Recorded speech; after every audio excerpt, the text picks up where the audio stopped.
ਕੱਲ ਇੱਕ ਡਰਾਈਵਰ ਨੇ ਆਪਣਾ ਜੋ ਐਸਯੂਵੀ ਸੀ ਉਹ ਐਪਲ ਦੇ ਸਟੋਰ ਹਿੰਗਮ ਮੈਸਾਚੂਸੇਟਸ ਦੇ ਵਿੱਚ ਜੋ ਆ ਉਹ ਬਾੜ ਦਿੱਤਾ ਸੀਗਾ। ਸੋ ਹੁਣ ਉਸ ਨੂੰ ਚਾਰਜ ਕੀਤਾ ਗਿਆ ਹੈਗਾ, ਕਿਉਂਕਿ ਇੱਕ ਕੰਮ ਕਰਨ ਵਾਲਾ 65 ਸਾਲਾਂ ਦਾ ਬੰਦਾ ਉੱਥੇ ਉਹਦੀ ਮੌਤ ਹੋ ਗਈ ਸੀ। ਰੀਨ ਬ੍ਰੈਡਲੀ 53 ਸਾਲਾਂ ਦਾ ਜੋ ਹਿੰਗਮ ਆ ਟਾਊਨ ਤੋਂ, ਉਸ ਨੂੰ 2019 ਟੋਯੋਟਾ ਫੋਰਰਨਰ ਜੋ ਚਲਾ ਰਿਹਾ ਸੀ, ਉਸਨੇ ਸ਼ੀਸ਼ਾ ਤੋੜ ਕੇ ਆਪਣਾ ਜੋ ਪਿਕਅਪ ਆਪਣੀ ਜੋ ਕਾਰ ਆ ਐਸਯੂਵੀ ਉਹ ਅੰਦਰ ਵਾੜ ਦਿੱਤੀ, ਜਿਹਦੇ ਨਾਲ ਕਈਆਂ ਦੇ ਸੱਟਾਂ ਵੀ ਲੱਗੀਆਂ ਤੇ ਇੱਕ ਜਣੇ ਦੀ ਮੌਤ ਹੋ ਗਈ ਹੈਗੀ ਆ। ਮਿਸਟਰ ਰੀਨ ਇਹ ਕਹਿੰਦਾ ਆ ਵੀ ਮੇਰਾ ਜੋ ਸੱਜਾ ਪੈਰ ਸੀ ਉਹ ਐਕਸਲਰੇਟਰ ਦੇ ਵਿੱਚ ਇੱਕ ਤਰ੍ਹਾਂ ਦੇ ਨਾਲ ਫਸ ਗਿਆ, ਤਾਂ ਕਰਕੇ ਮੈਂ ਬ੍ਰੇਕ ਨਹੀਂ ਲਾ ਸਕਿਆ, ਪਰ ਮੈਂ ਖੱਬੇ ਪੈਰ ਦੀ ਜ਼ਰੂਰਤ ਜਿਹੜੀ ਆ ਖੱਬਾ ਪੈਰ ਵਰਤਿਆ ਤੇ ਉਹਦੇ ਨਾਲ ਇੰਨੀ ਜਲਦੀ ਸਟਾਪ ਨਹੀਂ ਹੋ ਸਕਿਆ। ਕ੍ਰੈਸ਼ ਦੇ ਨਾਲ ਕੈਬਨ ਬ੍ਰੈਡਲੀ ਜੋ 65 ਸਾਲਾਂ ਦਾ ਨਿਊ ਜਰਸੀ ਤੋਂ ਆ, ਉਸ ਦੀ ਮੌਤ ਹੋ ਗਈ ਹੈ। ਡਿਸਟ੍ਰਿਕਟ ਅਟਾਰਨੀ ਦੇ ਆਫਿਸ ਨੇ ਦੱਸਿਆ, ਕਹਿੰਦੇ ਵੀ ਬ੍ਰੈਡਲੀ ਜੋ ਆ ਉਹ ਜੀਐਮਐਸ ਕੰਸਟਰਕਸ਼ਨ ਦੇ ਲਈ ਕੰਮ ਕਰਦਾ ਸੀ ਤੇ ਆਪਣੇ ਕੋਵੈਰੀਅਰ ਦੇ ਨਾਲ ਸਟੋਰ ਦੇ ਵਿੱਚ ਆਇਆ ਹੋਇਆ ਸੀ। ਮਿਸਟਰ ਰੀਨ ਦੀ ਕਿਸੇ ਤਰ੍ਹਾਂ ਦੀ ਕੋਈ ਮੈਡੀਕਲ ਇਸ਼ੂ ਨਹੀਂ ਹੈਗਾ, ਤੇ ਉਹਨੇ ਸਰਵਿਸ ਵੀ ਕੀਤੀ ਸੀ ਕਾਰ ਦੀ, ਉਹਦੇ ਵਿੱਚ ਵੀ ਕੋਈ ਕਿਸੇ ਤਰ੍ਹਾਂ ਦਾ ਜੋ ਡਿਫੈਕਟ ਨਹੀਂ ਸੀ। ਉਸ ਨੂੰ ਮਿਸਟਰ ਰੇਨ ਨੂੰ ਹੁਣ ਚਾਰਜ ਕੀਤਾ ਗਿਆ ਮੋਟਰ ਵਹੀਕਲ ਹੋਮੋਸਾਈਡ, ਰੈਕਲੈਸ ਆਪਰੇਸ਼ਨ ਤੇ reckless operation of A motor vehicle during arrangement, ਤੇ ਹਿੰਗਮ ਡਿਸਟ੍ਰਿਕਟ ਕੋਰਟ ਦੇ ਵਿੱਚ 1 ਲੱਖ ਦੀ ਬੇਲ ਦੇ ਉੱਤੇ ਰੱਖਿਆ ਗਿਆ ਹੈਗਾ ਆ। ਤੇ ਆਫੀਸ਼ੀਅਲ ਇਹ ਵੀ ਕਹਿੰਦੇ ਆ ਵੀ ਉਹਦਾ ਕ੍ਰਿਮੀਨਲ ਰੈਕੋਰਡ ਤਾਂ ਕੋਈ ਨਹੀਂ ਹੈਗਾ ਮੈਸਾਚੂਸੇਟਸ ਦੇ ਵਿੱਚ, ਪਰ ਡਰਾਈਵਿੰਗ ਹਿਸਟਰੀ ਉਹਦੀ ਸ਼ੋ ਕਰਦੀ ਆ ਵੀ ਉਸ ਨੂੰ ਡੀਯੂਆਈ ਦੇ ਨਾਲ ਅਰੈਸਟ ਕੀਤਾ ਗਿਆ ਸੀ ਪਿਛਲੇ ਸਮੇਂ ਦੇ ਵਿੱਚ। ਅੱਜ ਦੀਆਂ ਖਬਰਾਂ ਵੱਲ ਆਈਏ ਤੇ ਜਿਸ ਤਰ੍ਹਾਂ ਕੋਲੋਰਾਡੋ ਸਪ੍ਰਿੰਗ ਦੇ ਵਿੱਚ ਕਲੱਬ ਕਿਊ ਦੇ ਵਿੱਚ ਸ਼ੂਟਿੰਗ ਹੋਈ ਸੀ, ਉਹਦੇ ਸੰਬੰਧ ਦੇ ਵਿੱਚ ਹੁਣ ਇੱਕ ਪਰਸਨ ਜਿਸ ਦਾ ਨਾਮ ਰਿਚ ਫੈਰੋ ਕਰਕੇ ਦੱਸਿਆ ਗਿਆ, ਕਹਿੰਦੇ ਵੀ ਉਸ ਨੇ ਜੋ ਸ਼ੂਟਰ ਸੀ ਉਸ ਨੂੰ ਜੱਫੀ ਪਾਈ ਤੇ ਉਹਦੇ ਕਰਕੇ ਜੋ ਆ ਹੋਰ ਲੋਕ ਮਰਨ ਤੋਂ ਬਚ ਗਏ।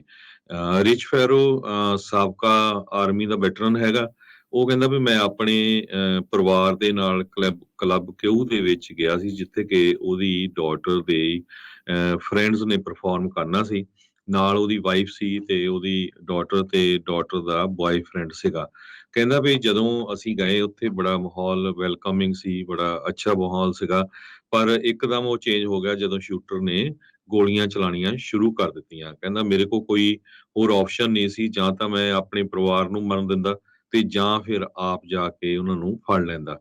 ਕਹਿੰਦਾ ਵੀ ਜਦੋਂ ਹੀ ਮੈਂ ਸੋਚਦਾ ਸੀ ਇੱਕਦਮ ਮੈਂ ਉਹਦੇ ਉੱਪਰ ਜਾ ਕੇ ਪੈ ਗਿਆ ਤੇ ਉਸ ਨੂੰ ਹੋਰ ਲੋਕਾਂ ਨੂੰ ਮਰਨ ਤੋਂ ਬਚਾ ਲਿਆ। ਕਹਿੰਦਾ ਈਵਨ ਦੋ ਮੇਰੀ ਵਾਈਫ ਮੇਰੀ ਡਾਟਰ ਬਚ ਗਈ, ਪਰ ਉਹਦਾ ਡਾਟਰ ਦਾ ਜੋ ਬॉयਫ੍ਰੈਂਡ ਸੀ ਉਹ ਗੋਲੀਆਂ ਦੇ ਵਿੱਚ ਮਾਰਿਆ ਗਿਆ ਹੈਗਾ। 5 ਵਿਕਟਮਸ ਦੇ ਵਿੱਚ ਇੱਕ ਰੇਮੰਡ ਗ੍ਰੀਨ ਵੈਂਸ ਨਾਮ ਦਾ ਬੰਦਾ ਸੀ, ਜੋ ਫਿਆਰੋ ਦੀ ਜੋ ਡਾਟਰ ਸੀ ਉਹਦਾ ਬॉयਫ੍ਰੈਂਡ ਸੀਗਾ। ਫਿਆਰੋ ਕਹਿੰਦਾ ਆ ਵੀ ਮੈਂ ਸਸਪੈਕਟ ਨੂੰ ਕਾਲਰ ਤੋਂ ਫੜ ਕੇ ਉਹਨੂੰ ਗਰਾਊਂਡ ਦੇ ਉੱਤੇ ਸਿੱਟ ਲਿਆ, ਤਾਂ ਕਰਕੇ ਜਿਹੜਾ ਆ ਸਾਰਾ ਕੁਝ ਇਮੀਡੀਏਟਲੀ ਰੋਕ ਸਕਿਆ।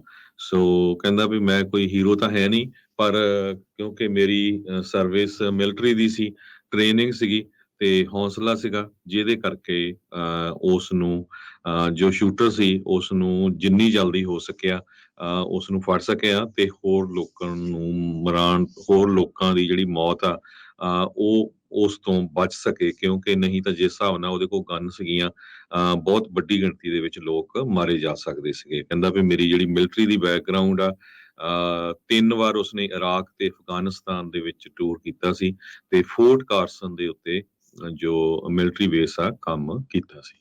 ਜੀ 45 ਸਾਲਾਂ ਦਾ ਫਿਊਰੋ 15 ਸਾਲ ਆਰਮੀ ਅਫਸਰ ਜਿਹੜਾ ਹੋ ਰਿਹਾ, 2013 ਦੇ ਵਿੱਚ ਸੇਵਾ ਮੁਕਤ ਉੱਥੋਂ ਹੋਇਆ ਸੀ, ਆਰਮੀ ਨੂੰ ਛੱਡ ਕੇ ਜਿਹੜਾ ਉਹ ਆਇਆ ਸੀ। ਉਹਦੇ ਮਿਲਟਰੀ ਰੈਕਡ ਇਹੀ ਜਿਹੜੇ ਉਹ ਕਰਦੇ ਆ। ਕਹਿੰਦੇ ਮੈਨੂੰ ਪਤਾ ਨਹੀਂ ਸੀ ਮੈਂ ਕੀ ਕਰਨਾ, ਮੈਂ ਬਸ ਕੰਬੈਟ ਮੋਡ ਦੇ ਵਿੱਚ ਜਿਹੜਾ ਉਹ ਚਲਾ ਗਿਆ।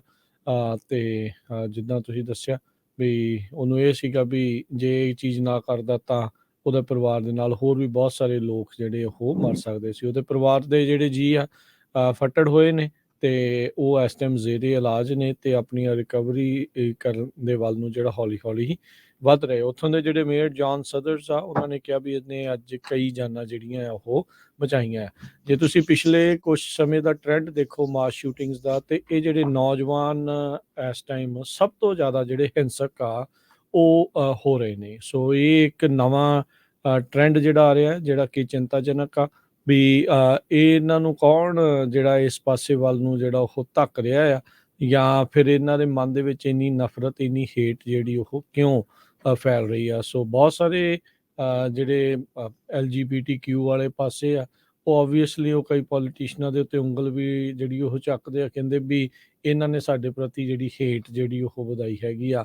ਪਰ ਇਸ ਪੂਰੇ ਮਾਮਲੇ ਦੇ ਵਿੱਚ ਰਿਚਰਡ ਫਿਆਰੋ ਇਸ ਟਾਈਮ ਹੀਰੋ ਦੇ ਵਜੋਂ ਉੱਭਰ ਕੇ ਜਿਹੜਾ ਉਹ ਸਾਹਮਣੇ ਆਇਆ ਆ, ਤੇ 22 ਸਾਲਾਂ ਦਾ ਜਿਹੜਾ ਐਂਡਰਸਨ ਲੀ ਐਲਡਰਿਚ ਆ, ਜਿਸ ਦੇ ਉੱਤੇ 5 ਜਾਣਿਆਂ ਦੇ ਕਿਲਿੰਗ ਦੇ ਚਾਰਜਿਸ ਜਿਹੜੇ ਉਹ ਲੱਗਣਗੇ। 18 ਹੋਰ ਜਾਣੇ ਜਿਹੜੇ ਜਿਹੜੇ ਉਸਨੇ ਇੰਜਰ ਕੀਤੇ ਆ।